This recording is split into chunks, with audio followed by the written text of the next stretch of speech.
नमस्कार, आप देख रहे हैं न्यूज फॉर नेशन और मैं हूं सांत्वना आपके साथ। इस वक्त की ताजा खबर गोवा से निकलकर सामने आ रही है, जहां पर गोवा के टीएमसी के लिए जमीन जुटाने की कोशिश में लगे चुनावी रणनीतिकार प्रशांत किशोर के आईपैक के ठिकानों पर छापेमारी की गई है। साथ ही साथ उनके एक कार्यकर्ता को भी पुलिस की तरफ से गिरफ्तार कर लिया गया है और उस कार्यकर्ता के पास से गांजा भी बरामद किया गया है। आपको बता दें कि जहां एक तरफ वेस्ट बंगाल में ममता बनर्जी और प्रशांत किशोर के रिश्ते में लगातार टूट नजर आ रही है, इसमें विवाद बढ़ता ही जा रहा है और ममता बनर्जी की तरफ से आज एक इमरजेंसी मीटिंग भी बुलाई गई है और प्रशांत किशोर के खिलाफ ममता बनर्जी के मंत्री ने भी बहुत कुछ कह दिया है। तो वहीं दूसरी तरफ अब आईपैक के ठिकानों पर छापेमारी जारी हो चुकी है। एक ठिकाने पर छापेमारी हुई है, जिसके बाद एक कार्यकर्ता की गिरफ्तारी के साथ साथ वहां से गांजा भी बरामद किया गया है।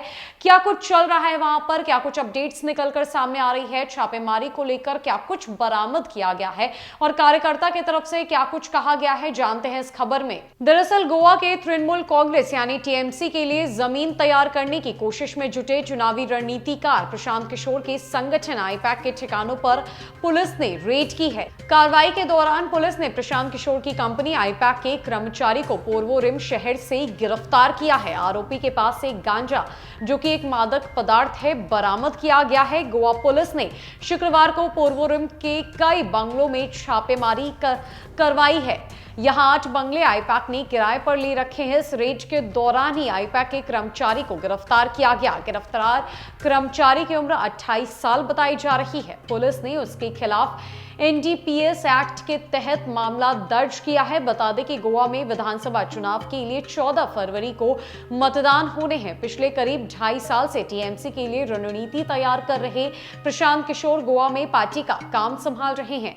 हालांकि कुछ दिन पहले प्रशांत और टीएमसी के बीच रिश्तों में खटास की खबरें आई थी। ये पहली बार नहीं है जब प्रशांत किशोर की किसी पार्टी से रिश्तों में खटास आई है।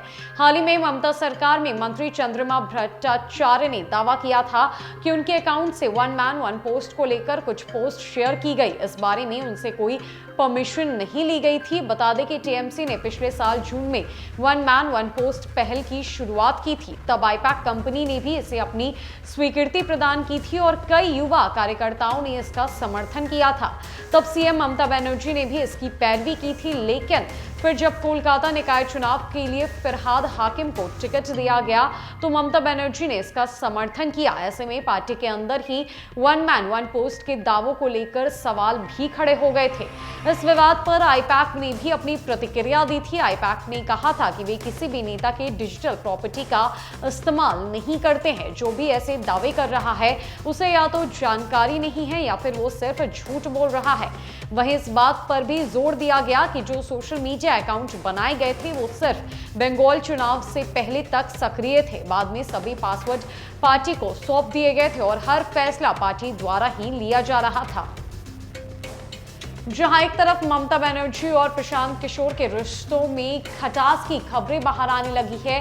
प्रशांत किशोर की आईपैक कंपनी पर यह आरोप लगाया गया है कि बिना परमिशन के आईपैक ने मंत्री चंद्रमा भट्टाचार्य के अकाउंट से वन मैन वन पोस्ट को लेकर एक पोस्ट शेयर किया है और मंत्री का यह कहना है कि बिना उनसे परमिशन लिए बगैर ये किया गया है। तो वहीं दूसरी तरफ अब गोवा में जहां 14 फरवरी को मतदान होने हैं, प्रशांत किशोर वहां पर पार्टी का काम संभाल रहे हैं। तो अब पुलिस के द्वारा आईपैक के 8 बंगलों पर रेड की गई है, जिसमें से आईपैक के कर्मचारी को गिरफ्तार किया गया है। उसके साथ ही मादक पदार्थ भी बरामद किया गया है। तो ये बड़ी खबर निकल के गोवा से सामने आई थी। फिलहाल के लिए इतना ही। कई अपडेट्स के लिए हमारे साथ बनी रही न्यूज फॉर नेशन में। नमस्कार।